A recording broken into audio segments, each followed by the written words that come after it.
यकीन करें ये महफिलें इतनी बाबरकत होती हैं, इतनी बाबरकत होती हैं कि जो इस महफिल में आ जाता है बख्श दिया जाता है।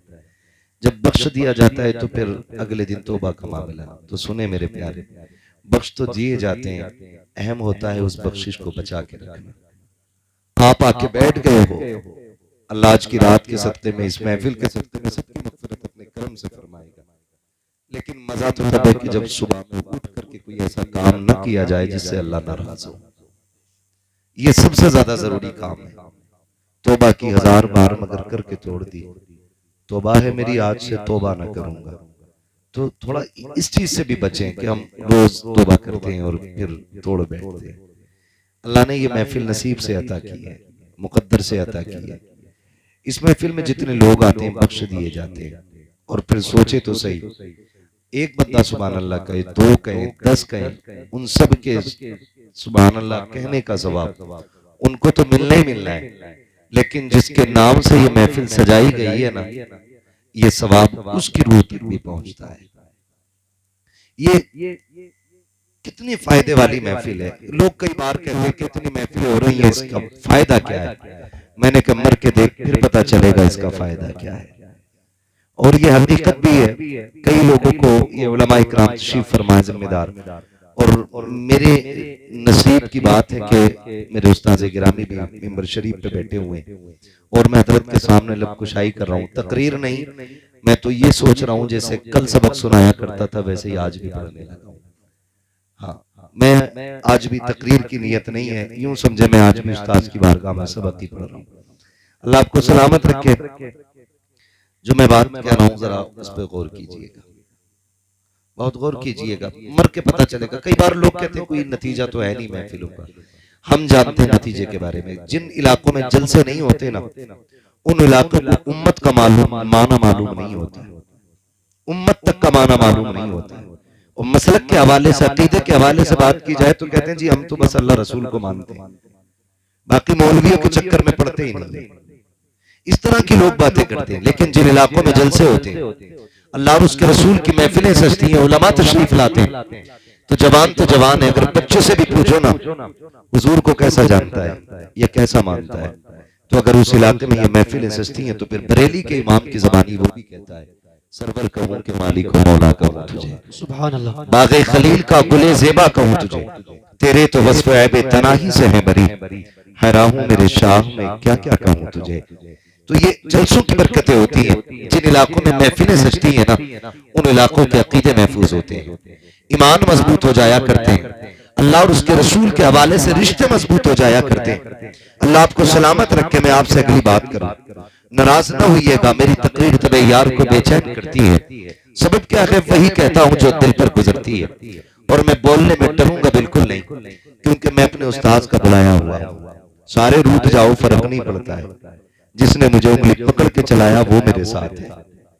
मुझे आपके नाराज होने से मतलब नहीं है, बस कोशिश ये है कोई रूठे तो रूठे, मदीने वाला ना रूठे। ये ड्यूटी हमारी है, आप तक बात पहुंचानी है। यकीन करें मेरे उस्ताद गिरामी ने भी फरमाया, हमने इन्हीं की ज़बानी सुना भी है, पढ़ा भी है कि जिंदगी बड़ी मुख्तसर भी है और बहुत तवील भी है। मुख्तसर इतनी कि जो सांस अंदर जाती है बाहर आने का भरोसा नहीं,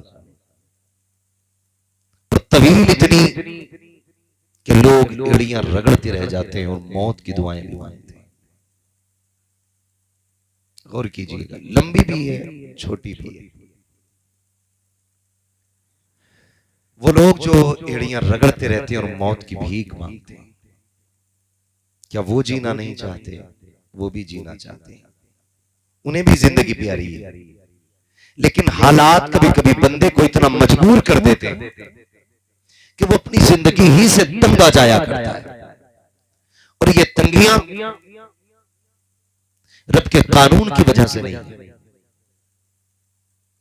उसने रास्ते मसदूद नहीं किए, इसलिए कि वो सिर्फ पैसे का मालिक नहीं, वो हवा का भी मालिक है। जो ऑक्सीजन हवा के अंदर है वो उसका भी मालिक है। अगर सिर्फ हवा रोक देना 5 सेकंड के लिए, पूरी दुनिया तबाही में आ जाएगी। अगर वो ऑक्सीजन खत्म कर देना 1 मिनट के लिए, पूरी दुनिया मुसीबत में मुब्तला हो जाएगी। लेकिन हमारी 1000 नाफरमानियों के बावजूद फिर भी वो सुबह उठ के तरह तरह की नेमतें खिलाता है। पूरी रात नाफरमानियों में गुजारी, हमने एक सजदा उसको नहीं किया, लेकिन 10 बजे आंख खुली, दस्तरखान पे क्या नहीं था? मक्खन पराठे भी थे, दूध भी था, घी भी था, तरह तरह के फल भी थे। ये किसकी नेमत है? ये रब की नेमत है। वो चाहता तो सबको जहरीला बना देता, फिर जानते कि तू किस चीज को छू सकता था। अगर वो हवा में जहर खोल दे तो फिर मजाल है कोई सांस ले सके। अगर वो फलों के अंदर जहर खोल दे, खाना तो बड़ी बात है, कोई छूने तैयार नहीं। जिन चीजों के अंदर उसने जहर रखा है, लोग करीब नहीं जाते। सांप के अंदर जहर है, नाम से डर जाते हैं। बिच्छू के अंदर जहर है, नाम से डर जाते हैं। ये भी तो उसी की पैदा की हुई मखलूक है, लेकिन उसकी बारगाह में सजदे शुक्र अदा कर। उसने माँ के सीने से साफ सुथरा दूध तुझे पिलाया, उसमें कोई गंदगी नहीं है। उसने मिट्टी के अंदर से पेड़ उगाया, पेड़ के अंदर से बाल निकाली, बाल के अंदर से दाना निकाला, फिर उसको तुझे रोटी और चावल की शक्ल में खिलाया, उसमें कोई गंदगी नहीं है। जमीनों के अंदर से, मिट्टी के नीचे से पानी निकाला।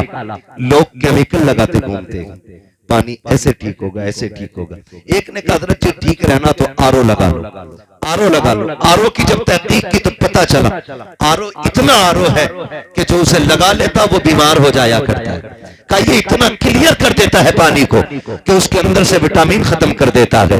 मैंने कहा अफसोस है, आरओ के चक्कर में घूमने वालों, अपने रब की नेमतों का शुक्रिया अदा करो। खुदा की कसम, ये बीमारियां पैदा होती जा रही हैं, लोग नाक तक खा रहे हैं, अच्छे से अच्छी ग़िज़ाएं खा रहे हैं। मैं आज भी कह रहा हूं, जितनी तरह तरह की नेमतें आज के मजदूर को मिल रही है, कल के बादशाहों को मैसर नहीं थी। जितनी कीमती ग़िज़ाएं आज का मजदूर खा रहा है, कल का अमीर उतनी अच्छी ग़िज़ाएं नहीं खाता था।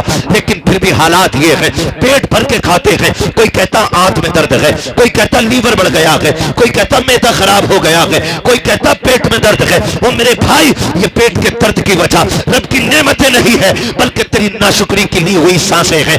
मैं दावे के साथ कहता हूं, जब दस्तरखान पे बैठा करो, रब का नाम लेकर शुरू किया करो। जब फारिग हुआ करो, हाथ उठा करके उसका शुक्रिया अदा किया करो। खुदा की कसम, अगर जहर भी खा लोगे तुम्हें कोई नुकसान नहीं दे सकता है, इसलिए कि जहर रोजी में नहीं होता है, नुकसान रिस्क नहीं देता है, तेरी नाशुक्री देती है। तू शुक्रगुजार बन जा, तेरे लिए जहर भी खा के शिफा बनता नजर आए। सुभान अल्लाह, सुभान अल्लाह। इसलिए हम अपने रब का नाम खाने पीने से पहले भी लिया करें।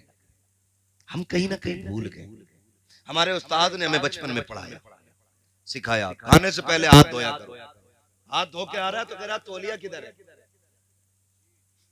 तौलिया किधर है? क्या बात है, तरक्की याफ्ता दौर है।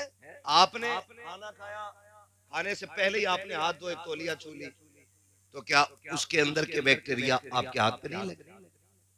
सुन्नत तरीका यह है, जब खाना खाने के लिए हाथ धो लिए तो फिर किसी कपड़े को उससे ना छुए। खाना खाने के बाद जब हाथ धोए तो फिर तौलिया का इस्तेमाल आप करें। हमारी कौम भी बहुत पीछे है, बहुत पीछे है। बहुत सारी ऐसी चीजें जिसने बीमार बना दिया, जिसने बीमार बना दिया। बदलें अपने आप को, तरीके बदले, तरीके बदले। महबूब अलैहिस्सलाम ने इरशाद फरमाया, तेरे 3 बाप हैं। कितने? चक्कर में पड़ गए ना मौलवी क्या कह रहा है। 3 बाप हैं। एक वो जिसके जरिए तू दुनिया में आया, एक वो जिसने तुझे तालीम दी है, और एक वो जिसने तुझे बेटी दी। इन तीनों शख्सियतों का एहतराम ऐसे करना है जैसे तुम अपने सगे बाप का करते हो। एक तो बाप उसमें शामिल है, फिर उस्ताद है, और फिर उसके बाद आपके ससुर है। मैं यकीन के साथ कहता हूं, जमीन के ऊपर ना बाप से ज्यादा मेहरबान शख्सियत नजर नहीं आती। जाओ दुनिया घूमो, माँ बाप अल्लाह की बड़ी नेमत है, बड़ी नेमत है। घर की बहार इनसे है, जिंदगी की खुशियां इनसे हैं। आप कितनी भी कीमती कपड़ा पहन लें, अगर देख के और नजर उतारने वाली मां ना हो ना, तो कीमती कपड़ा बेकार है। और आप पैबंद लगा कपड़ा पहन ले और सामने से माँ मत्था चूम के कहे मेरे लाल तुझे किसी की नजर ना लगे, खुदा की कसम आप दुनिया के सबसे बड़े अमीर आदमी हो, सबसे अमीर आदमी हो, सबसे अमीर आदमी हो अगर आपके पास माँ है और बाप है। आज ना हमें कदर नहीं है, कदर नहीं है। मैं सच्ची बात बताऊं, हमने ये महसूस किया है, मेरे उस्ताज़े गिरामी भी मदरसे में पढ़े, हम भी पढ़े, सारे लोग पढ़े। हम घर जब आते थे ना छुट्टियों में तो माँ को पता लग जाता था बेटा घर आ रहा है, तो वो आने से पहले खाने का इंतजाम कर देती थी। मेरे लाल को क्या पसंद है, अभी हम घर आए नहीं है, घर आने से पहले हमारी पसंद के खाने बन गए। आके बैठे माने चूमा तारीख पढ़ लो और जाओ दुनिया घूम आओ, जाकर दुनिया घूम आओ। आप परदेश से कमा के आओ ना तो सब हिसाब पूछते हैं। बेटा कहेगा अब्बा मेरे लिए क्या लाए हो, बेटी कहेगी अम्मा मेरे लिए क्या लाए हो, बीवी कहेगी सफर ठीक रहा, कमाई ठीक थी, लेकिन माँ बाजू पकड़ के कहेगी मेरे लाल खाना टाइम पे नहीं खाता था, सूख गया है, मेहनत ज्यादा की है, लगता है मेरा बेटा रातों रात जागा है इसलिए कमजोर होता जा रहा है। दुनिया की नजर तेरी जेब पे होती है, माँ की नजर तेरी सेहत पे पड़ती है, ये माँ होती है। और खुदा की कसम वो बाप जो धूप में चलते नहीं थकता था, जो मजदूरी करते नहीं थकता था, जो पूरी जिंदगी सफर करता रहा ताकि मेरी औलाद जवान हो जाए, औलाद जवान हो जाए, कभी थका नहीं, कभी नहीं थका। अगर थकन चढ़ भी गई तो बेटे के ख्वाब आंखों में सजा के बैठा ना, सारी थकन उतर जाया करती थी। ये बहुत बड़े नाम है दोनों, और बड़े अफसोस के साथ कह रहा हूं आज दुनिया में सबसे ज्यादा यही मजलूम भी है, सबसे ज्यादा यही मजलूम है, सबसे ज्यादा जुल्म इन्हीं पे हो रहा है, सबसे ज्यादा सितम इन्हीं पे हो रहा है। खुदा का वास्ता इन्हें इज्जत दिया करो, इन्हें प्यार किया करो, इनका बदल नहीं मिलेगा दुनिया में आपको, इनके जैसा कोई मिल भी नहीं सकता है, कोई नहीं मिल सकता है। रिश्ते हमारे रब ने माँ बाप से कितने मजबूत किए, कभी गौर किया आपने? आपको मैं बताऊं, अगर मैं ये कहूं मैं माँ को समझता हूं, आप कहोगे कि पढ़ा लिखा है समझदार है।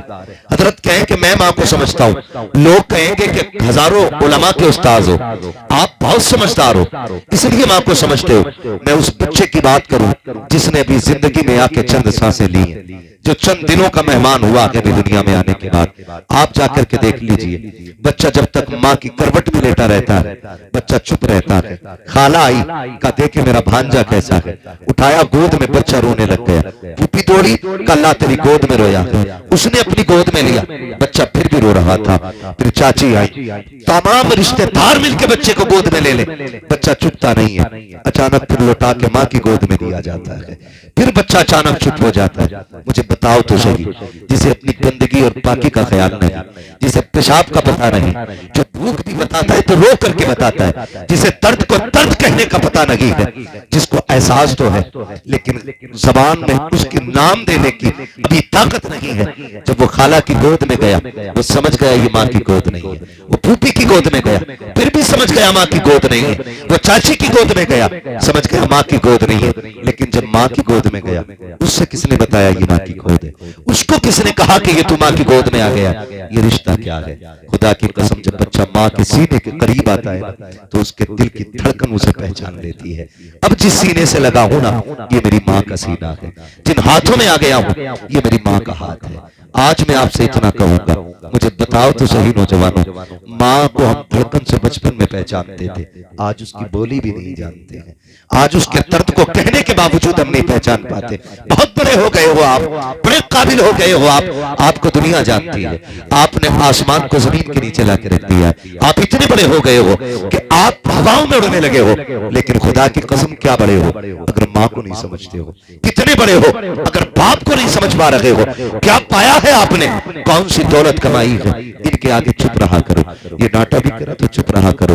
लोग कहते हैं कि जी मैं माँ की खिदमत करता हूँ। क्या खिदमत करते हो? जब वो गुस्सा होती है तो तुम नाराज हो जाते हो, इसी को खिदमत कहते हो। इनके मीठे लफ्जों को बर्दाश्त करना ये माँ की फर्माबरदारी नहीं है। बाप के मीठे जुमलों को बर्दाश्त कर लेना ये बाप की दात नहीं है।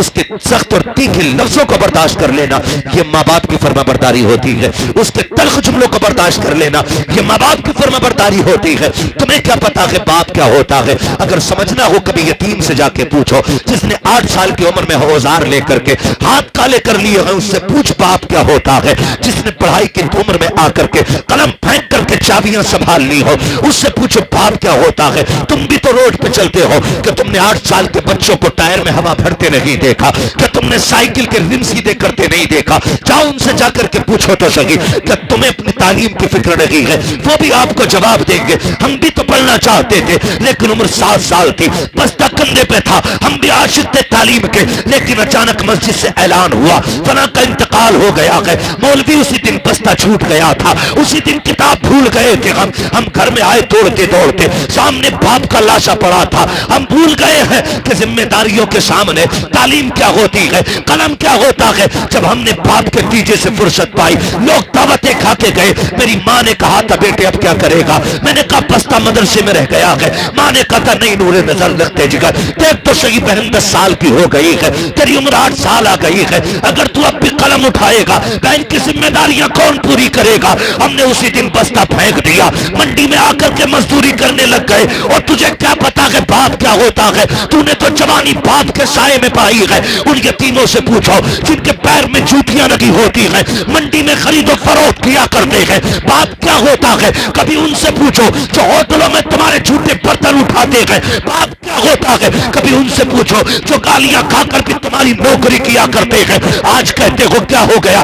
बाप ने मेरे लिए क्या किया है? खुदा की कसम जिनके सर पे बाप नहीं होते हैं वो जवानी को तरस जाया करते हैं, खुशियों को तरस जाते हैं। मुझे बता तो सही, बाप को समझो।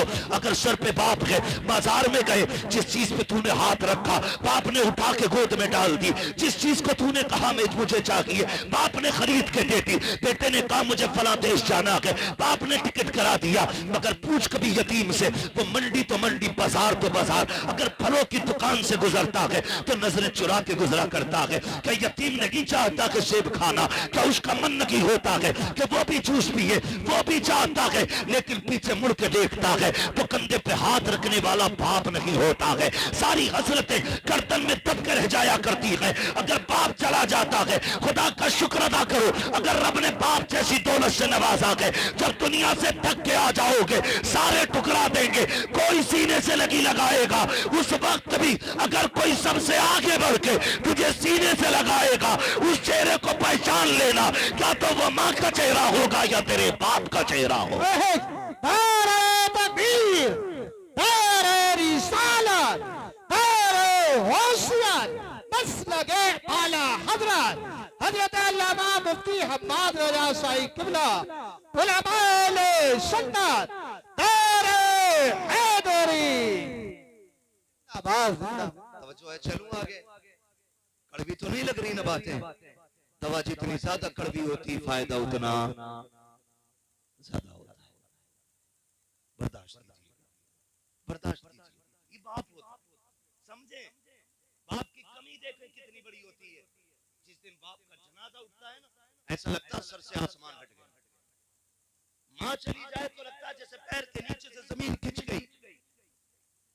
आप कितनी भी दुखों के टूटे आए, गमों के मारे और आके बाप के सामने बैठ जाए, वो कंधे पे हाथ रख के कहते यार परेशान क्यों होता, मैं हूं। उसके ये जुमले पूरी जिंदगी के दुख मिटा दिया करते हैं, पूरी जिंदगी के दुख मिटा दिया। खुदा की कसम मैं हूं या आप हो। और बढ़ के बात करूं मेरे उस्ताद गिरामी, चाहे जितने बड़े अल्लामा हो जाए, लेकिन माँ बाप की कमी हर इंसान को पूरी जिंदगी रुलाती है, पूरी जिंदगी रुलाती है, पूरी जिंदगी रुलाती है। पूरी दुनिया हाथ चूमती है, लोग जूतियां उठा के सर पे रखते हैं इनकी। इतने बड़ी शख्सियत के जूते उठाने मिल जाएं नसीब की बात है।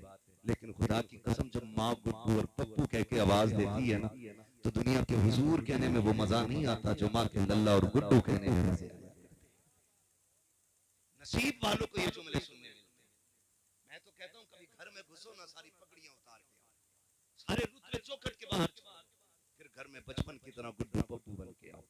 कभी माँ के कदमों में बैठो, कभी बाप के कदमों में बैठो, उन्हें छेड़ो, वो तुम्हें डांटे, मजा ही कुछ और है। कभी प्यार से थप्पड़ मारे, कभी डांट के भगाए। इस जिंदगी से प्यारी जिंदगी नहीं है। आज ना दुनिया थक गई है, थक गई है। और साइंस ने भी बड़ी तरक्की की और बीमारियों ने भी बड़ी तरक्की की है। जो बुखार 50 mg की पैरासीटामोल से उतर जाता था, आज वो 600 mg की डोलो से भी नहीं उतर रहा है। बीमारियां इतनी बढ़ गई। नो टेंशन रहने के लिए लोग गोलियां खा रहे हैं ताकि सो सके। खुदा की कसम, नींद ना आती हो ना तो 5 स्टार होटल तलाश न कर, नींद की गोली न खा, माँ की गोद में सिर रख के लेट जा। जो मजा माँ की गोद में लेटने का आता है ना, वो मजा 5 स्टार होटलों में भी नहीं आएगा। ये याद रखिएगा, मेरी एक बात याद रखिएगा, आज कमी नहीं है। जब माँ नहीं होगी, बाप नहीं होगा ना, कोई आंसू पोंछने वाला नहीं मिलेगा। मुझे बात याद आती है, एक दिन अबू जहल ने हुजूर के पत्थर मार दिया और हुजूर रोते रोते हरम शरीफ चले गए।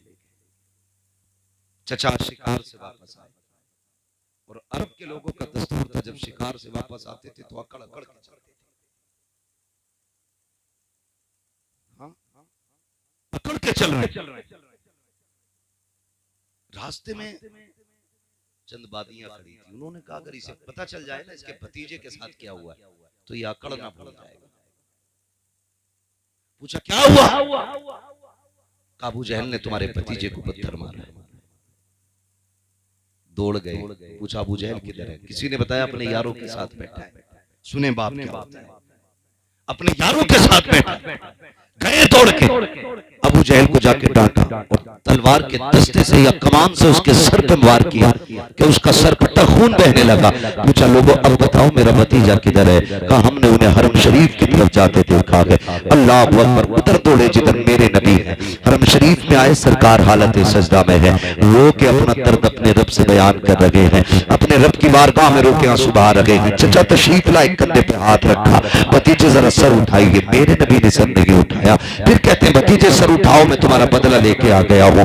फिर नहीं उठाया, तीसरी मर्तबा कंधा पकड़ के हिलाया, मेरे नबी ने सर उठाया। कहा भतीजे परेशान क्यों हो रहे हो? चचा ने यूं बाजू फैलाए, आज तुम कम कर लेते मेरे सीने से लग जा। मुअर्रिखीन ने लिखा हुजूर ने यूं चचा के हाथ हटा दिए और तारीख साथ जुमले कहे थे, अगर आज मेरे बाप अब्दुल्ला होते तो किसी में हिम्मत नहीं थी मेरी तरफ आंख उठा के देख लेता।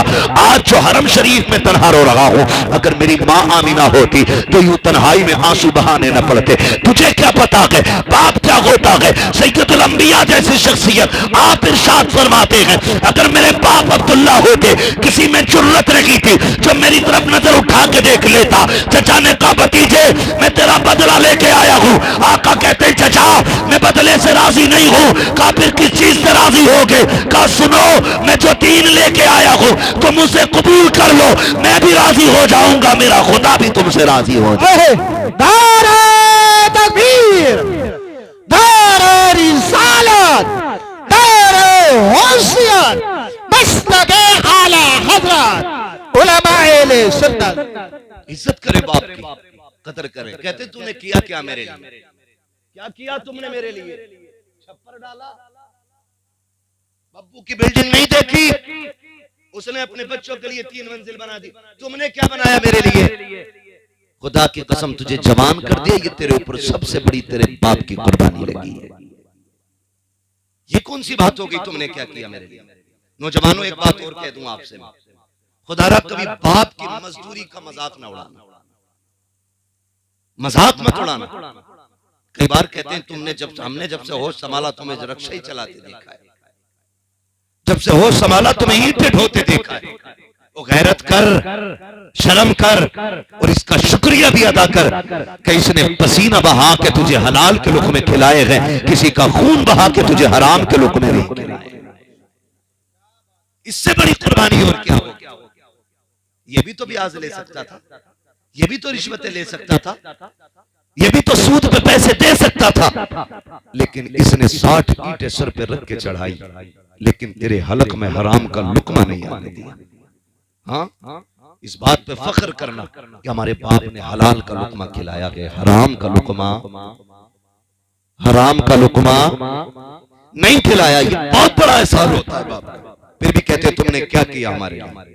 कभी रात के 3 बजे रोड पे खड़े होके देख, चल कभी रोटी बांध के एक दिन घर से निकल के देख, कितनी दुश्वारियां घर से निकल के आती है।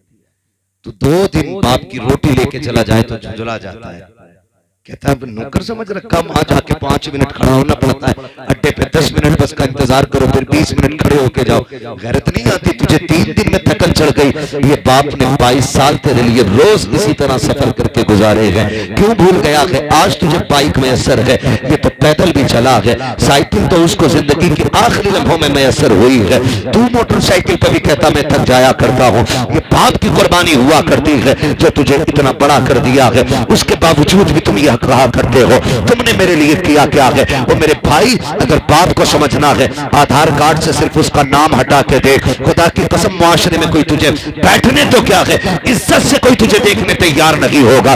इज्जतें भी तब मिला करती है जब हमारे साथ बाप का नाम जुड़ा होता है। हमारे कार्ड के अंदर अगर बाप का नाम है तब हमारा आधार मोतबर होता है। अगर बाप का नाम नहीं है, हमारा आधार मोतबर नहीं है, जिंदगी मोतबर नहीं है। खुदा की कसम, अगर इज्जत का सबसे बड़ा रखवाला कोई होता है तो वह बाप की जात होती है। कभी उसे जलील न करना, अल्लाह तौफीक दे और हो सके तो उसके नाम पे जिंदगी भी कुर्बान कर देना, अपनी इज्जत को भी कुर्बान करके देंगे। सुभान अल्लाह। नारे तकबीर, नारे रिसालत, मसलके आला हजरत, उलमाए अहले सुन्नत, महफिल अंसार तवाब, नारे तकबीर, नारे रिसालत। सुभान अल्लाह। बाप होता।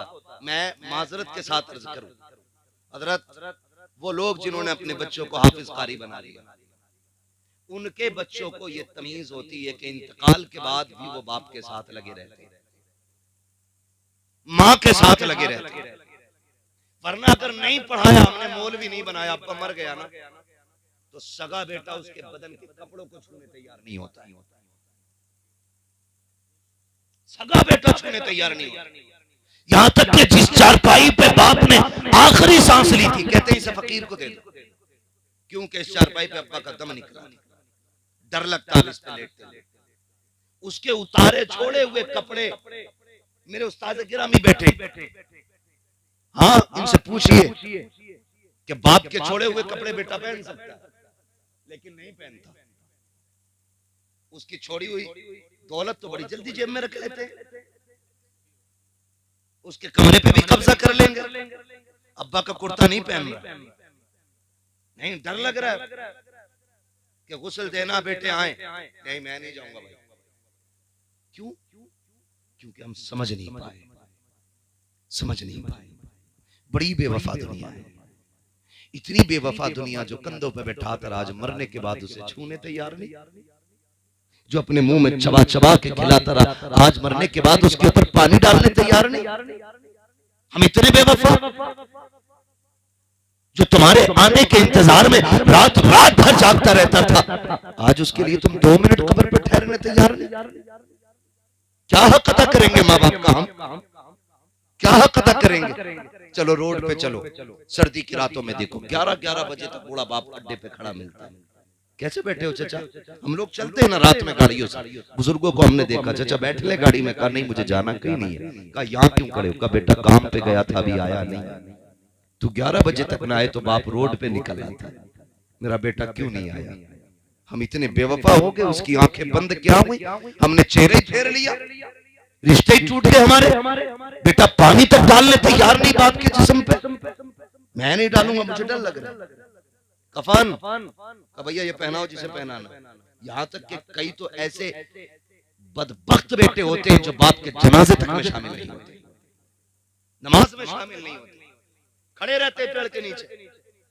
अगर पूछे नमाज पढ़ाई जाए, बजाय इसके कि सफ में से आवाज आती पेड़ के नीचे से आती है, पढ़ाओ जी।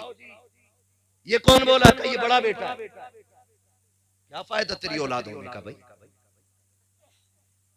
कितने कम नसीब हैं जो सगे बाप के जनाजे तक में नहीं आ सकते। तुम क्यों नहीं आया? कपड़े सही नहीं है, जब कपड़े सही नहीं थे तो जनाजे में ही क्यों आया? ये पाक लोगों का काम है, साथ भी पाक लोग चले, नमाज भी पाक ही पढ़ेंगे, कब्र में भी पाक उतारे। हम तो इतने मोहतात लोग हैं, अपने जनाजे में किसी वहाबी को शामिल नहीं होने देते। तुम गंदे कपड़े पहन के बाप के जनाजे में आ गए, पेड़ के नीचे खड़ा हो गए। नौजवानों, आपसे एक बात कह जाऊं, खुदा करे कि हर बाप की उम्र लंबी, मगर अगली बात कहूं कि ये भी दुआ मांगा करो, अल्लाह हमारे कंधों को हमारे बाप के जनाजे की तौफीक भी देगा। कई बार दौलत की भूख बाप के जनाजों से बच्चों को इतने दूर ले जाती है कि लाइव अब तो जनाजा देखते हैं, वीडियो कॉल करके देख रहे, कहां बेटा कोयत में, कहां बेटा दुबई में है, कहां बेटा फ्रांस में है। क्या करोगे ऐसी दौलत का यार, जो सगे बाप के जनाजे में शामिल ना हो सके। तो इन्हें वक्त दो, इनके पास बैठो, टाइम लगाओ इनके साथ, इनसे बातें किया करो। ये कोशिश करें, सारे कोशिश करें, वरना कोई जिंदगी में जिंदगी नहीं। क्यों जा रहे हो दुबई? गाड़ी लेनी है, हवेली ऊंची करके बनानी है, कल जब आएगा हवेली तो होगी, लेकिन देख के मुस्कुराने वाला बाप नहीं होगा। एक वीडियो वायरल किया गया, कोई 10 साल में लौटा है बाहर से, वो कब्र से लिपट लिपट के रो रहा था। लोग लाइक कर रहे थे, कमेंट कर रहे थे, लोग सब्र की तालीम दुआएं दे रहे थे। मैंने कहा ये तो उस दिन मर गया था जिस दिन बाप के जनाजे में नहीं आया। तुम क्या सोचते हो? ये मोहब्बतों के तकाजे, ये प्यार के तकाजे। आपसे मेरी इतनी गुजारिश है, मुमकिन हो सके ना तो माँ बाप के इर्द गिर्द ही रहना, दाएं बाएं ही रहना, उनसे दूर ना रहना। खुदा करे उनके आखिरी जुमले तुम्हारे कानों से टकराए, उनकी कोई तमन्ना हो तुम पूरी कर दो और वो मुस्कुराते मुस्कुराते दुनिया से जाए। महबूब फरमाते हैं कयामत में सारे जन्नत को ढूंढेंगे और मैं उनको ढूंढूंगा जो दुनिया में जिनके माँ बाप उनसे राजी होके गए थे। मैं उनका हाथ पकड़ के खुदा की बारगाह में लाऊंगा, उसका हिसाब आसान कराऊंगा, फिर हौज़े कौसर को ले जाके जाम पिलाऊंगा। कहते फिर हाथ पकड़ते उसे खुद जन्नत में छोड़ के आऊंगा। ये माँ बाप के खुश करने वालों फरमाबरदारों के लिए इतनी बड़ी महबूब की तरफ से खुशखबरी है। लेकिन हमें हुआ क्या है, हमें क्या हो गया है? आपसे भी ये बातें कही, लेकिन बापों से भी मैं चंद बातें कह जाऊं, चंद कड़वी बातें बापों से भी कहना चाहता हूं। खुदारा आपसे भी इतनी गुजारिश है, आप भी मेहरबानी करें, आप पे भी बेटों की कुछ जिम्मेदारी है, आप पे भी औलाद की कुछ जिम्मेदारी है। आप इन्हें गधा ना समझें, इन्हें जानवरों की तरह इस्तेमाल न करें। मालिक है आप औलाद के, ये अपनी जगह है, लेकिन हुस्ने अखलाक भी कोई चीज होती है। आप अपनी जिम्मेदारियां पूरी करें। कई बार गलती कर जाते हैं, माफ कीजिएगा। जो हमारे नौजवान परदेश रहते हैं और 2-2 नहीं 6-6 साल परदेश काट के आते, हुजूर उनके जो दाएं बाएं वाले भैये होते हैं ना, वो यूं कॉलर कड़ा करके गांव में टहलते हैं। 8वीं मंजिल पे खड़ा है, वो झुलकारिया चारों तरफ के इसकी बिल्डिंग, जबकि इसने 1 फुटी कोड़ी नहीं कमाई है, सारी मेहनत उसकी लगी है जो दुबई में पड़ा है, और इसका कॉलर खड़ा है, ये यूं टहल रहा आस्तीने चढ़ा के। बेचारा परदेसी 10 साल के बाद आया, 0-0 ही रहे, क्योंकि ये ठलुए खा गए थे उसे।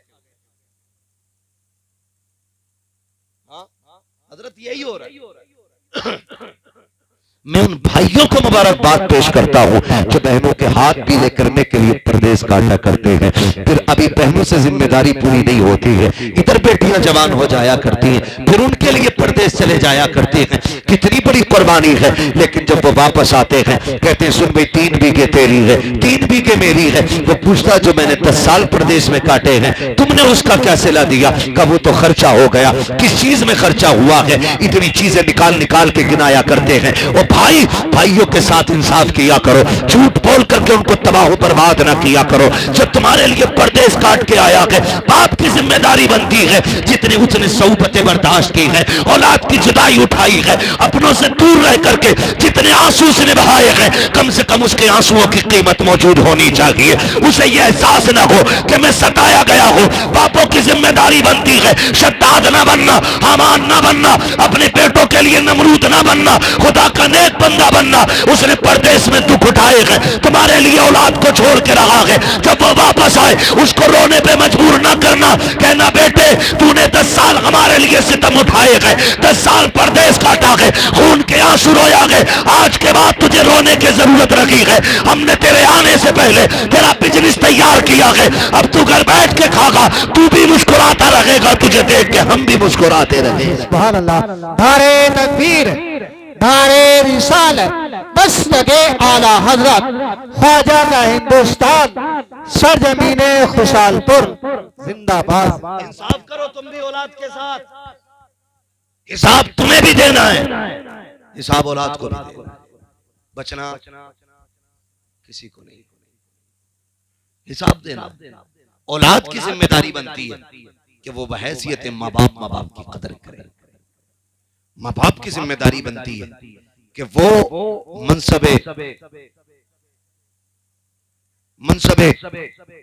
जो उसकी एक बहुत बड़ी जिम्मेदारी है कि वो एक चरवाहे की हैसियत रखता है और औलाद मेमने और बकरियों की हैसियत रखती है उसके सामने। वो निगरान है उन सब का जो उसके घर के अंदर अफराद है। तो भाई सब अपनी अपनी जिम्मेदारियां निभाएं, अपनी अपनी जिम्मेदारियां निभाएं।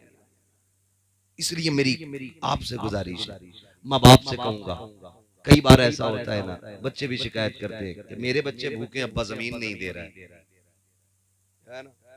और कई बातें ऐसी हैं जो महफिल में कहीं नहीं जा सकती, लेकिन हमारी कौम का बड़ा दर्द है, नहीं कह सकता, कई लोगों को बहुत कड़वी लग जाएगी, लेकिन सच्ची बात है। आप ना कोशिश किया करो। औलाद से कहूंगा मन जद्दा वजदा, मेरे हुजूर ने फरमाया जो कोशिश करता वो पाता। कोशिश करें, आप बिजनेस करें, आगे बढ़े, खुद मुख्तार मजबूत बने, आप दूसरों के मोहताज न बने, मजबूत रहे। मैं माँ बाप को एक मशवरा देना चाहूंगा, इस्लाम में जब बच्चा बालिग हो जाए ना बेटा, तो उसकी परवरिश की जिम्मेदारी माँ बाप पे नहीं रहती है, उसके खर्चे माँ बाप के जिम्मे। बोले माँ बाप के जिम्मे, अगर वो फिर भी खिला रहा है तो उसका एहसान कहते हुए तू जबान थक रही है भाई। अगर वो फिर भी खिला रहा है तुम्हें बालिग होने के बाद, तो उसका एहसान है। आपको मैं ही कहूंगा, बहुत दिनों के बाद ये बात मेरी समझ में आई, इस्लाम ने बालिग होने के बाद खर्चा क्यों हटा दिया, ताकि ये खुद अपने रास्ते तैयार करें। एक कहावत है, खुद कुआं खोदो खुद पानी पियो। हाँ, खुद कुआं खोदो और खुद पानी पियो। जो खुद कुआं खोदने और पानी पीने की ताकत रखता है वो कभी प्यासा नहीं रहेगा, और जो दूसरे की सबील का मोहताज रहता है ना, वो कभी पानी पर मालिक नहीं बनेगा।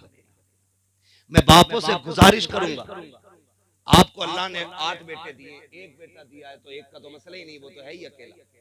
2 दिए ना, तो जैसी होश संभालने उनका काम अलग करना। दुश्मनी नहीं है, ये आपकी हमदर्दी है औलाद के साथ। आप 10 साल जब तक वो पढ़ रहा है, पढ़ाना चाहते पढ़ाइए, फिर लालची न बनिए, उससे कहिए अपना कर अपना खा, ताकि कल वो ठोकरे ना खाए। यही इस्लाम का मिजाज है, यही हमारा दीन सिखाता है। लेकिन क्या है, अब्बा की 20 बीघे तो लल्ला सुबह 10 बजे तक सो रहा, कह रहा मौलाना लोने की पबजी नहीं छूट रही, पबजी खेल रहा 2 बजे तक। पबजी तो पबजी, फोन की बैटरी भूल जाएगा, जरा कह के खुद खा कमा। फिर हम नहीं जानिए ये 3 बजे तक खेल लेते, 8 बजे खर्राटे लेने लग जाए तो बात कर। इन्हें जिम्मेदार बनाइए, इन्हें आजाद ना छोड़िए। इकलौता है, 2 ही हैं, लाडले हैं, अब्बा की 100 बीघे, लाड़ नहीं है, ये सितम है औलाद। ये आप जुल्म कर रहे हैं औलाद पे, अगर आप उन्हें जिम्मेदार नहीं बना रहे। आपके मरने के बाद ये भीख मांगेंगे या चोरियां करेंगे, इसी से मुआशरा बिगड़ जाएगा। माँ बाप की अपनी जिम्मेदारी है, औलाद की अपनी जिम्मेदारी है। और फिर सुने जब औलाद पे भी जब जिम्मेदारी आ जाए तो फिर जिम्मेदारी है कि वो माँ बाप की भी जिम्मेदारी उठाए। ये फिर हमारी तरफ पलट के जिम्मेदारी आ रही है जो बचपन में उन्होंने हमारे लिए किया, अब हमारी जिम्मेदारी है वो हम बुढ़ापे में इनके लिए। ये तो वो बाप था जिसके जरिए हम दुनिया में आए। अब उस बाप की बात करूं जिसने हमें पढ़ाया। आपसे छोटी सी गुजारिश है, अगर उस्ताद हाथ न थामे तो हम मिट्टी के डेले के सिवा कुछ नहीं, मिट्टी के डेले के सिवा हम कुछ नहीं। अगर ये कलम न थमाए तो हमें साइन करने नहीं आएंगे। अगर ये एक जुमले को 100 बार न कहलवाएं तो हमें बोलना नहीं आएगा। हाँ, लोग कहते हैं तोते को पढ़ाना पड़ता है। तोते को क्या खाक पढ़ाना पड़ता है? तोता चंद सांसों में पड़ जाता है, पढ़ाना तो इंसान का होता है। कभी गौर करना इन बातों पे जो मैं कह रहा हूं। पढ़ाना तो इंसान का होता है भाई। तोता रट्टू है और वो बिना सोचे समझे ही आपकी नकल करता है, लेकिन जहां सोचने समझने की ताकत भी हो, अच्छे बुरे की तमीज भी हो, फिर उसे पढ़ाना और पढ़ाना, अच्छा पढ़ाना, ये बहुत बड़ा कमाल होता है, बहुत बड़ा कमाल। मैंने अभी पहले कहा कि उस्ताद अगर हाफिज जी है तो शागिर्द इज्जत करने तैयार नहीं है, कि मैं तो मुफ्ती साहब हो गया। सुने, जो झुकना नहीं जानता वो आगे बढ़ना नहीं जानता है। जो झुकना जानते हैं वही उठना जानते हैं। आप झुकने के आदी बने, अल्लाह आपको उठा डालेगा, बुलंद करेगा आपको। कई बार ना है मुरीद हो गए पीर साहब से, तो हर जुमेरात जा रहा सलाम, हर जुमेरात अस्सलाम वालेकुम पीर साहब। पीर साहब बिठा ली बैठा, कह रहा वो पिछली बार जो गदक लाए थे ना टांडे से, उसमें बड़ी बरकत थी। उसने सोचा बरकत थी तो वो फिर अगली बार 3 किलो लाया। तो ये जो ऑटोमेटिकली बरकतें होती है ना, ये बढ़ती रहती है। लेकिन उस्ताद के यहाँ बरकतें नहीं होती, क्योंकि उस्ताद वो जौहरी होता है जो हीरे को नग बनाता है, जो सोने की बिस्किट को तोड़ मरोड़ के जेवर बनाता है, वो उस्ताद होता है। तो उस्ताद के यहाँ चापलूसी तो हो ही नहीं सकती। गलती करोगे अब भी डर लग रहा है, सच्ची बता रहा हूँ कसम से, हमें अब भी डर लग रहा है कि अभी भी वो हो सकता है कि थप्पड़ कहीं से भी पड़ जाए, क्योंकि यहाँ माफी नहीं होती है। अगर डॉक्टर रहम करने लग जाए तो मरीज ठीक हो ही नहीं सकता। और जहां डॉक्टर ने जख्म पे पट्टी करी, चीरा नहीं लगाना, कैसे दर्द होगा तो भाई वो सड़ा देगा। और आजकल ये सड़ाने का काम कई पीर कर रहे हैं। खुद फैसला करना किसका पीर सड़ा रहा है और किसका पीर सजा रहा है, ये फैसले आपको करने। तो उस्ताद उस्ताद होता है। हर जुमेरात जा रहे हो, कभी हजरत को भी सलाम कर लिया करो। हजरत आ रहे तो निकल गया उधर को, हाथ में चूमने पड़े, मेरे पीछे 3 मुक्तदी आ रहे हैं। मुक्तदी है, कोई मलकुल मौत थोड़ी है। नहीं, मैं अल्लामा हूं, गधे इनके हाथ चूमने से कद घटा नहीं करते, कद बढ़ा करते, कद बढ़ा करते। अल्लाह इज्जतें बख्श देता है। वो एक उस्ताद ने शागिर्द से कहा, यार मेरे जूते ला। गया, उसने देखा हजरत के जूते पे गर्द लगी, उसने कपड़ा ढूंढा, मिला ही नहीं। उसने दामन लिया और यूं रगड़ा और सीने से लगा के खड़ा हो। उस्ताद ने कहा, पगले ये जूते सीने से लगा के खड़ा है, तेरे कपड़ों पे धब्बा लग जाएगा। उसने कहा, मेरे कपड़े तेरे जूतों से लगने वाली खाक से ज्यादा तो कीमती नहीं है। उस्ताद ने इतना सुना, आंख में आंसू आ गए, फरमाने लगे, चल आज तूने मेरे जूते उठाएंगे, तादमे अजीज जमाना तेरे जूते उठाता रहेगा। ये चंद जुमले तकदीर बदल देते हैं। इन जुमलों के पीछे पड़ो। हाँ, कभी खिदमत करें, खिदमत बुलंदियां देती है। तो एक वो जिसने तुझे इल्म दिया, एक वो भी तेरा बाप है, उसकी भी हमेशा इज्जत करनी है। तीसरे बाप पे बात कर लूं, वक्त मुकम्मल होने लगा है। तीसरा बाप वो है जिसने तुझे बेटी दे दी, जिसने तुझे, क्यों डर रहे हो इस जुमले पे? क्योंकि अब्बा कहें कैसे 10 लाख तो पहले मांगे बैठे हैं उससे, खून तो पहले ही पी लिया इस अब्बा का। 20 चाहिए वरना बारात लौट जाएगी। तब कहां था ये अब्बा? जब भात लेने की बारी आवे ना तो झुक के कहवे, अब्बा तारीफ पता है भात की। इसे कहते हैं गधे को बाप बना, थूक के चाटना। मेरे भाई माशरे को आसान करो, बेहतर करो माशरा।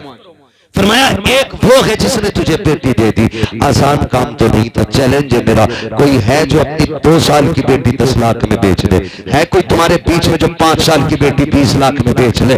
5 साल की बेटी 40 लाख मुझसे लेके चला जाए, बेटी दे दे कोई अपनी। कोई कहेगा मौलवी बड़े से बड़ा बेगैरत भी अपनी एक 5 साल की बेटी को 40 लाख में नहीं बेच सकता। तो बता तो सकी तुझे 5 साल की इतनी प्यारी है, 40 लाख में बेचने तैयार नहीं, उस बाप के जिक्र को सलाम क्यों नहीं करता है जिसने 20 साल की पढ़ा लिखा करके जवान बेटी फ्री में तेरे हवाले कर दी, और खाली दी नहीं है, उसके खर्चे के बर्तन भी तुझे दिए हैं, लेटने का बिस्तर भी दिया है, पहनने के कपड़े भी दिए हैं, उसने तुझे खाने के बर्तन भी दिए हैं, सजने का जेवर भी दिया है, संवरने के सामान भी दिए हैं। यहां तक कि उस बाप ने अपनी बेटी की जरूरत का एक एक सामान दिया। जाके कहते देखो तो सही किसके जहेज में चिमटा नहीं है, किसके जहेज में गिलास नहीं है, एक एक प्लेट प्याली जहेज में होती है। उस बाप को सलाम क्यों नहीं करते हो जो खाली बेटी नहीं दे रहा है, सारी से जरूरत की दे रहा है, उसके बाद भी जब बेटी घर में आती है लोग कह दिया करते हैं क्या दिया है तेरे बाप ने, औकात क्या है उसकी? अरे उसकी औकात तो इतनी बड़ी है कि तेरे बाप की औकात बैट खरीदने की नहीं थी, इसके बाप ने बैट दिया है। तेरे बाप की औकात प्लेट खरीदने की नहीं थी, इसके बाप ने प्लेटें दी है। किसको ताने दे रहा है तू? ये भाग के नहीं आई है, इसने नाक नहीं कटाई है, तू घूरे से उठा के नहीं लाया है। खुदा की कसम खा के कहता हूं अगर मेरे नबी ने निकाह को मशरू न किया होता, तेरी औकात नहीं थी किसी की बेटी को हाथ लगा देता।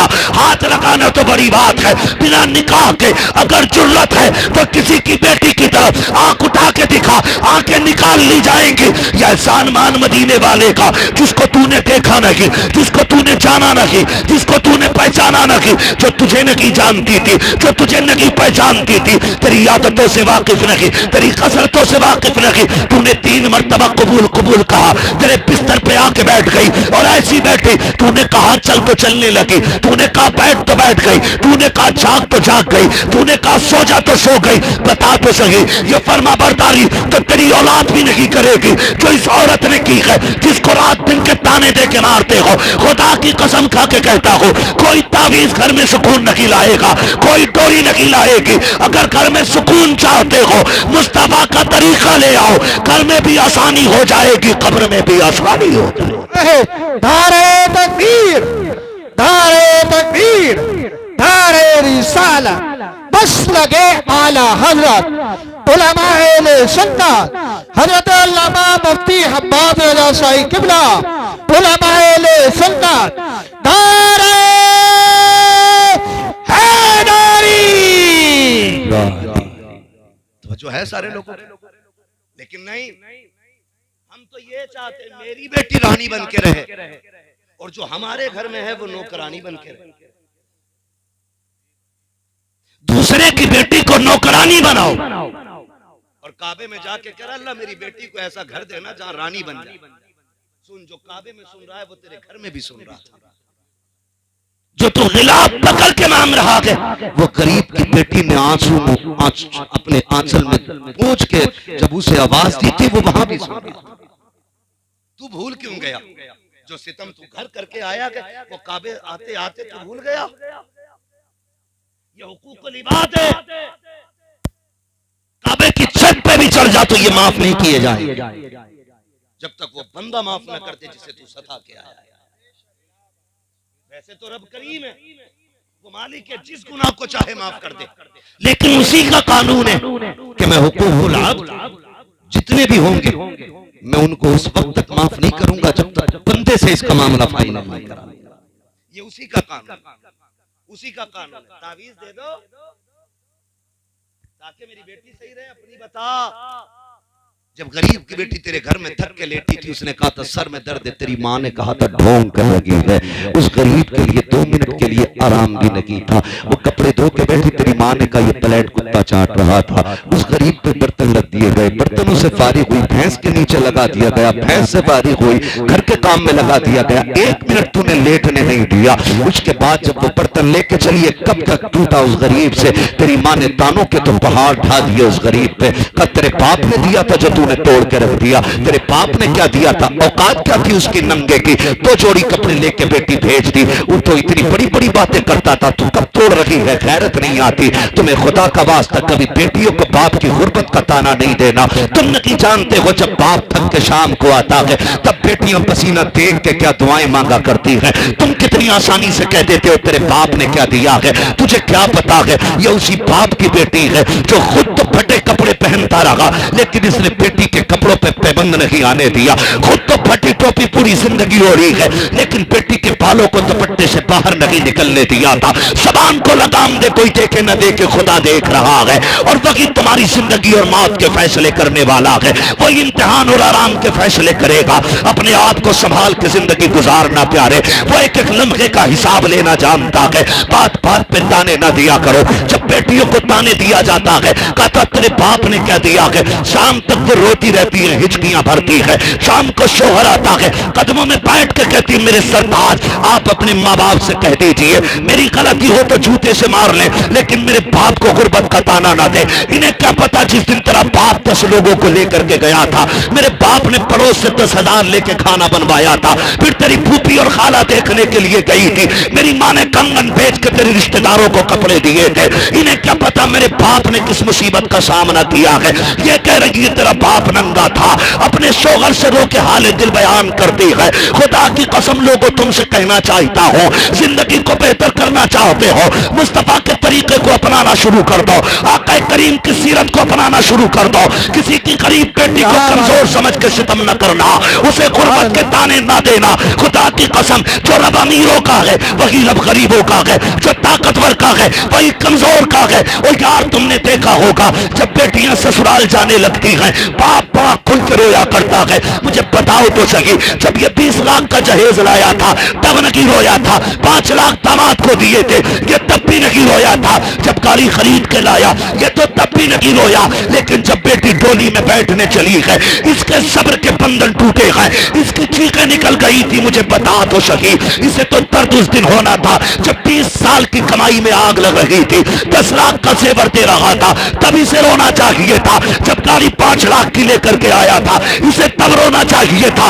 ये तो उस वक्त नहीं रोया, आज क्यों रो रहा है? तो कभी पूछ कलाई पकड़ के बता, इतना सब कुछ लौटा दिया, यहाँ तक कि जमीन बेच के दामाद की डिमांड पूरी की है। तू उस वक्त नहीं रोया जब जमीन के कागजों पे साइन किए थे, तू तब भी नहीं रोया, अब क्यों रो रहा है? तो उस गरीब के जुमले सुनना प्यारे, वो यही कहेगा मैंने आज तक बेटे को चटनी से खिलाई, लेकिन इज्जत की खिलाई है, आज इसलिए रो रहा हूँ। मेरी बेटी नजरों से दूर जा रही है, खुदा जाने इसे ठोकरें पहले मिलेंगी या लुकमा पहले मिलेगा, इसे गाली पहले मिलेगी या रोटी पहले मिलेगी, इसे ताने पहले मिलेंगे या रोटी पहले मिलेगी। मैं इसलिए रो रहा हूँ, खुदा जाने बेटी का नसीब कैसा होगा। और तुम्हें खुदा का वास्ता किसी की बेटी को रोने मत देना, तुम दूसरे की बेटी को रानी बना के रखो। खुदा तुम्हारी बेटी को रानी की इज्जत अता फरमाए। दारे तकबीर, दारे रिसालत, दारे गौसियत, मसलके आला हजरत हजरत अल्लामा मुफ्ती हम्माद रज़ा साहिब किबला ख्वाजा के हिंदुस्तान जिंदाबाद जिंदाबाद। एक वो है, एक वो बाप है जिसने तुझे बेटी दे दी, बड़ी कुर्बानी है इसकी जिसने तुझे बेटी दी, और फिर भी सारा गुस्सा इसी के लिए, सारे ताने इसी के लिए, सारी गालियां इसी के लिए। ऐसा ना करना, ऐसा ना कर। बाप 2 बार बेटी को देखने आ जाए ना, 2 बार, अक्सर ऐसा होता है। सुने जरा, थके तो नहीं है ना अभी? चलूं थोड़ा 5 मिनट और सुनना चाहते तो कहते जरा या रसूल अल्लाह, अल्लाह सलामत रखे। ये जमीन इसलिए भी मुबारक है, मेरे उस्ताद रहते, और आप इतने अच्छे लोग इसलिए हैं कि आप लोगों की मुलाकातें ऐसी मुबारक जातों से होती रहती है ना भाई? बहुत गौर से मेरी बात सुनो। अल्लाह आपको सलामत रख के मेरी बात सुनिए। बाप ना अगर अक्सर ऐसा होता है कि शादी के बाद ना बेटे अलग थलग हो जाते हैं, चलो हो गए, मगर कभी ऐसा होता है कि बेटे बाप की सुनते ही नहीं, और बेटे इतने जालिम हो जाते हैं कि बहनों का घर में आना उन्हें बोझ लगता है, बोझ लगता है। तो बाप डर की वजह से बेटियों को बुला नहीं बुला पाता। वो कहता दूरी बर्दाश्त कर लूंगा, लेकिन बेटियों को कोई टुकड़ों का ताना दे मैं बर्दाश्त नहीं करूंगा। हर बाप की कहानी।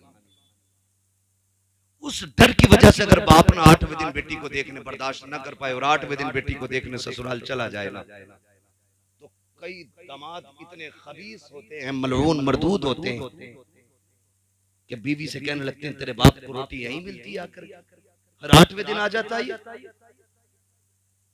शर्म कर यार, शर्म कर, वो बाप है, वो तेरी रोटी खाने नहीं आया, वो तो अपने जिगर के टुकड़े का चेहरा देखने आया है।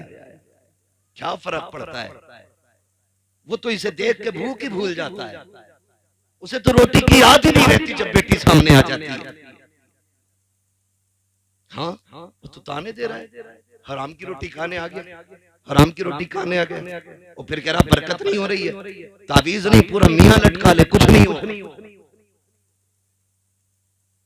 गलत नहीं कह रहा हूं, अगर रवैये ऐसे हैं, पूरा मियां लटका ले गले में फंदा डाल के, उसके बरकत का एक कतरा नहीं। हुजूर की सुन्नत बना ले, खुदा की कसम रहमत तेरे घर में डेरा डाल। क्या तरीका है, तुम तो सगे ससुर को कहते हो हराम का खाने आ गया, हराम का खाने आ गया। मेरे नबी उजरे में लेटे, उम्मुल मोमिनीन सैयदा आयशा सिद्दीका रज़ी अल्लाह ताला बाहर काम कर रही सहन में, हुजूर कमरे में लेटे, इतने में दरवाजा बजा। कौन है अंदर आ जाए? एक बूढ़ी औरत अंदर आई।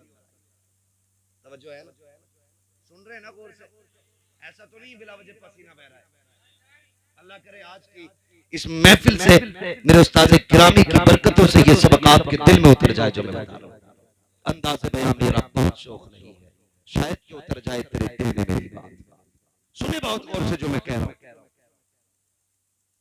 कहती है कि दरवाजा खुला, एक बूढ़ी औरत अंदर आई, यूं हाथ रखा उसने, वो कहने लगी आयशा तेरा घर वाला नजर नहीं आ रहा? कहते हैं कि मैं अभी कुछ जवाब दे पाती, हुजूर ने उसकी आवाज सुनी, इतनी तेजी से उठे कि तहबंद संभालते हुए बाहर तशरीफ लाए, और हुजूर उस खातून के साथ बैठे। बहुत देर तक सरकार बातें करते हैं। मुझसे फरमाने लगे आयशा घर में कुछ है? मैंने कहा जी या रसूल अल्लाह, कहीं से खजूरें आई हैं। फरमाया ले आओ। कहती मैंने खजूरें दे दी। और कुछ है? कहा दूध भी। कहा वो भी ले। कहती मैंने दूध का प्याला भी दे दिया। कहती कोई कपड़ा है? मैंने कहा हुजूर एक यमनी हरीर की चादर है। फरमाने लगे वो भी ले। कहती मैंने वो भी दे दी। कहा और कुछ है? का एक जोड़ा और था वो भी दे दिया। और जब वो जाने लगी तो हुजूर रोते हुए रुखसत करके आए, रोते हुए रुखसत करके आए। तवज्जो करना नौजवानों, अल्लाह करे जिंदगी हमारी हुजूर की जिंदगी की तरह हो जाए, उनके तरीके की तरह हमारे तरीके हो जाए। बहुत गौर से सुनना। कहती हुजूर जब रोते हुए पलटे ना हुजरे में, कहती मुझ में हिम्मत तो नहीं हुई कि मैं उठ के हुजूर से पूछूं। मैं काम में लगी रही, मैंने सोचा शाम को जब हुजूर के बिस्तर पे जाऊंगी तब महबूब से पूछूंगी हुजूर ये औरत कौन थी। कहते मैं ये सोच के काम में लगी रही, इतने में हुजूर के हुजरे से हिचकियों की आवाज आई। कहती जब हुजूर की हिचकी सुनी तो मैं बर्दाश्त न कर सकी, मैंने छलांग लगाई, दौड़ के हुजूर के बिस्तर पे आ गई। महबूब ने हाथ रखे आंखों पे, रो रहे। कहते मैंने कनाई हटाई जाके तो रुखसार आंसुओं से तर है, दाढ़ी भीग गई है मेरे नबी की। कहते मैंने कहा हुजूर रो रहे? खुद मेरे आका इरशाद फरमाते आयशा तुम सोच रही थी ना, सोच रही थी ना तुम कि मुझसे पूछोगी इससे मेरा रिश्ता क्या है? अभी कहा नहीं उम्मुल मोमिनीन आयशा सिद्दीका, अभी सोचा ही था बैठे बैठे। महबूब कह रहे आयशा तुम सोच रही थी ना कि इस खातून से मेरा क्या रिश्ता है और मैंने इसके लिए ये सब कुछ क्यों किया? आका करीम फरमाते सुने आयशा, ये मेरी खदीजतुल कुबरा की सहेली है, जब ये आया करती थी मेरी खदीजा इसके साथ वही करती थी जो आज मैंने किया है, वो इसको खिलाती थी पिलाती थी, जब जाने लगती थी तोहफे दिया करती थी। आका इतना सब कुछ कर दिया, कहते हैं हाँ मैंने इसलिए किया है ताकि मैं वो करूं जो खदीजा ने किया है, इससे उसकी सहेली राजी हो जाएगी। अगर इधर सहेली राजी होगी उधर कब्र में मेरी खदीजा की रूह भी मुस्कुराने लग जाएगी। बेशक, सुभान अल्लाह, सुभान अल्लाह। हमने तो जाने के बाद भी रिश्ते ऐसे निभाए हैं, हमने तो जीते जी नाप काट लिए अपने रिश्तेदारों की। क्यों? खुदारा बदले अपने आप को। डॉक्टर इकबाल ने कहा था कि मोहम्मद से वफा तूने तो हम तेरे हैं, ये जहां चीज है क्या लोहो कलम तेरे है। हाँ, खुदी को कर बुलंद इतना कि हर तकदीर से पहले खुदा बंदे से खुद पूछे बता तेरी रजा क्या है। आप अच्छे तो बनो, फिर खुदा की कसम अगर जमीन पे जन्नत के नक्शे नजर ना आए तो बात करें। जमीन पे जन्नत के नक्शे नजर आए। मैंने 3 बापों के हवाले से बात की, इंशाअल्लाह जिंदगी रहेगी तो फिर कभी माँ के हवाले से बात करूंगा। मेरे महबूब ने फरमाया तेरे 3 बाप हैं, एक वो जिसके जरिए तू दुनिया में आया, एक वो जिसने तुझे पढ़ाया, एक वो जिसने तुझे अपनी बेटी दे दी। ये 3 है, इनका एहतराम करना है, इनका एहतराम करना है। इनके आगे कभी ऊंची आवाज नहीं करनी है, इनके आगे कभी अकड़ना नहीं है, इनके आगे कभी आंखें नहीं निकालनी है। ये बाप है तेरे, और ये रूठ गए ना, मैंने दिल बड़ा नर्म किया, बड़ा नर्म किया है। रूठे हैं ना तो एक बार आ जा, तेरी 100 गलतियों पे पहली नजर में पर्दा डाल के तुझे माफ कर देंगे। नसीब वाले जिनके घर में माँ बाप इज्जत करे, कदर करे, उनको राजी करे और अपने लिए जन्नत के रास्ते आसान करे।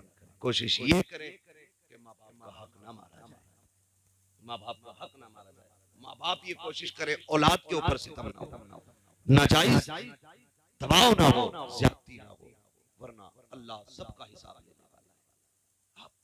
आप बच्चों के बाप, रब तुमसे भी बड़ा है, वो सबके ऊपर है, सबके ऊपर हाकिम है, वो सबसे हिसाब लेगा, सबसे आगे हिसाब लेगा। इसलिए मेरी गुजारिश है रिश्ते अच्छे करें। हमारे हज़रत के साहबजादे का हुक्म है कि हुजूर का शजरा भी आखिर में बयान कर लेना है ना। मैं भोजपुर गया था, इत्तेफाक से नहीं हो सका था उस दिन, तो पकड़ लिया, कहने लगे वहां तो नहीं हुआ था, यहाँ होगा।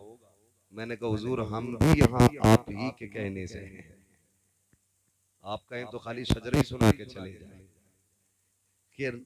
हुक्म और मेरे उस्ताद के शहजादे हैं और मेरे लिए लायक सदीज़ तकरीम है, क्योंकि ये मेरे शेख के बेटे हैं। हुक्म इसलिए मैं हुजूर का शजरा बयान कर दे रहा हूँ, लेकिन मैं आपसे इतनी गुजारिश करूंगा, जरा बोल दे सुभान अल्लाह। मसवासी वालों, इससे ज्यादा शोर तो तीजे के चने में खो जाता है। बोले जरा सुभान अल्लाह। कुछ लोग अपनी मूवी देख रहे हैं, ये क्या कह रहा है। अरे तकरीर सुनिए, मैं तकरीर करने आया था।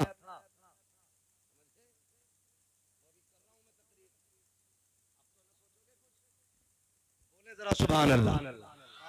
नौजवानों, जवानी तो जवानी होती है, लेकिन अल्लाह खैर करे अब जवानी में टेक लगा दिया, टूट गई कमरे टाइम से पहले।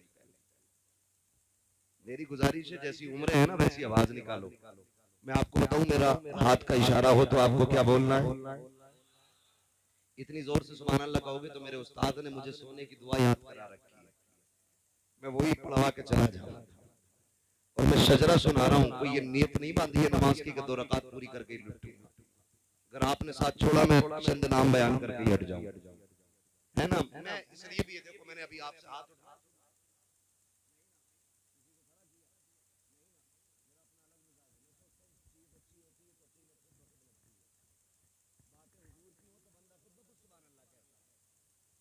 हाँ, ठीक है जी, लेकिन अब मैं आपसे कह रहा हूँ सुभान अल्लाह कहें, उसमें मेरा मतलब है, उसमें मेरा मतलब है। मेरा मतलब ये है कि मैं जब शजरा बयान करूंगा, नाम लूंगा ना, सांस लंबी होगी, जब दम घुटने लगेगा तो मैं सोचूंगा सांस लूं, उस बीच में कुछ ना हो तो आप अल्लाह की तस्बीह बयान करते कहते सुभान अल्लाह।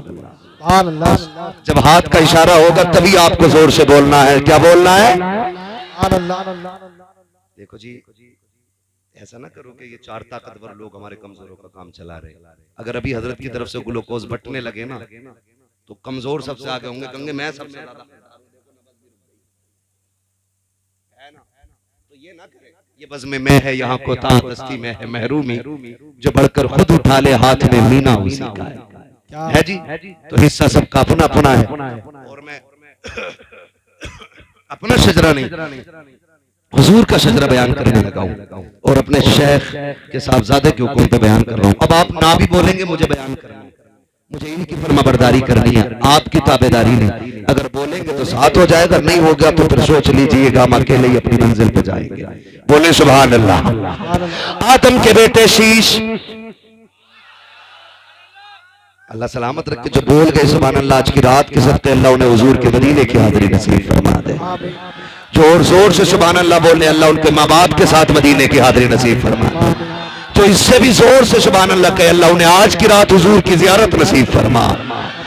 आदम के बेटे शीश, शीश के बेटे यानस, यानस के बेटे कैनान, कैनान के बेटे मैलाइल, मैलाइल के बेटे व्यारत, व्यारत के बेटे इदरीस, इदरीस के बेटे मुतवशित, मुतवशित के बेटे लबकने के नाम, लबकने के नाम के बेटे नूह, नूह के बेटे शाम, शाम के बेटे जुल्हाद, जुल्हाद के बेटे शालिद, शालिद के बेटे आबिर, आबिर के बेटे दाता, दाता के बेटे रावा, रावा के बेटे शारू, शारू के बेटे नाखुर, नाखुर के बेटे तारिक, तारिक के बेटे इब्राहिम खलीलुल्लाह, इब्राहिम खलीलुल्लाह के बेटे इस्माइल ज़बीहुल्लाह, इस्माइल ज़बीहुल्लाह के बेटे केदार, केदार के बेटे अवाम, अवाम के बेटे अमल, अमल के बेटे साबित, साबित के बेटे सलमान, सलमान के बेटे रईसा, रईसा के बेटे इलियासा, इलियासा के बेटे ओदोद के बेटे हव्वा, हव्वा के बेटे अदनान, अदनान के बेटे मोइद, मोइद के बेटे नदान, नदार के बेटे मुदर, मुदर के बेटे इलियास, इलियास के बेटे मुदरिका, मुदरिका के बेटे खदीमा, खदीमा के बेटे किनाना, किनाना के बेटे नदर, नदर के बेटे मालिक, मालिक के बेटे फार, फार के बेटे गालिब, गालिब के बेटे लुई, लुई के बेटे काब, काब के बेटे मुर्रा, मुर्रा के बेटे किलाब, किलाब के बेटे कुसई, कुसई के बेटे अब्दे मनाफ, अब्दे मनाफ के बेटे हाशिम है,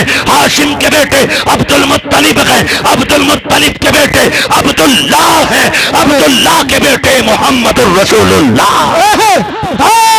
तकबीर, रिसालत, तारे वसीयत, मसलके आला हजरत, इश्क मोहब्बत, इश्क मोहब्बत, प्यार मोहब्बत, प्यार मोहब्बत, बस्ती बस्ती करिया करिया, बस्ती बस्ती करिया करिया, इल्म का दरिया, फैज़ का दरिया, कौन बने मेहमाने काबा, तारे हैदरी। अल्लाह आपको सलामत रखे। फरमाया गया वक़ज़ा रब्बुका अल्ला तअबुदू इल्ला इय्याहु व बिल वालिदैनि इहसाना। तुम्हारे रब ने फैसला फरमा दिया कि इबादत सिर्फ अल्लाह की करनी है, और इबादत के बाद जो बड़ा ज़रूरी काम है वो माँ बाप के साथ हुस्न सलूक है, वो माँ बाप के साथ हुस्न सलूक करना है। बहुत पहले एक शायर ने कहा था, बुलंदियों का बड़े से बड़ा निशान छुआ, उठाया गोद में माँ ने तब आसमान छुआ। माँ बाप की इज्जत करनी है, उनकी कदर करनी है। अल्लाह ताला आपके साथ वालिद मरहूम को बेहिसाब जन्नतुल फिरदौस में मकाम रफी नसीब फरमाए। बस जो गलत उनको माफ फरमाए। रब कायनात जिंदगी ने दिया साथ दिलों की मुलाकात, चमन रहा फूल खिलेंगे, जिंदगी रही फिर मिलेंगे। मुसाफिर हैं हम भी, मुसाफिर हो तुम भी, किसी मोड़ पर फिर मुलाकात होगी। फकीरान आए सदा कर चले, सदा खुश रहो ये दुआ कर चले। सारे लोग कलमा शरीफ पढ़ लीजिए, ला इलाहा इल्लल्लाह मुहम्मदुर रसूलुल्लाह व मा अलैना इल्लल बलाग।